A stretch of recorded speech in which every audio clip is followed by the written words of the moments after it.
हजरत मसीह मऊद अलैहिस्सलातु वस्सलाम कहिछन्ति, से सर्वोत्कृष्ट ज्योति जहा संपूर्ण मानव जाति पाई प्रेरण करा जाइथिला, ताहा देवदूत गण मध्यरे नथिला, नक्षत्र मध्यरे नथिला, चंद्रमा मध्यरे नथिला, सूर्य मध्यरे नथिला, ताहा सागर ओ झरणा मध्यरे भी नथिला।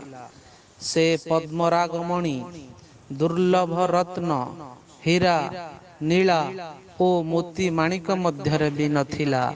ତାହା କୌଣସି ଧରାପୃଷ୍ଠର ଓ ଆକାଶର ଅଣୁ ପରମାଣୁରେ ନଥିଲା।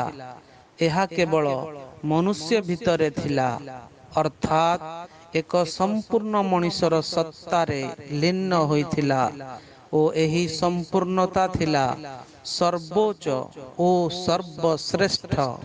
ସେହି ଶ୍ରେଷ୍ଠତମ ମଣିଷ ହେଉଛନ୍ତି ହଜରତ ମୁହମ୍ମଦ ମୁସ୍ତଫା ସല്ലଲ୍ଲାହୁ अलैहि वसल्लम।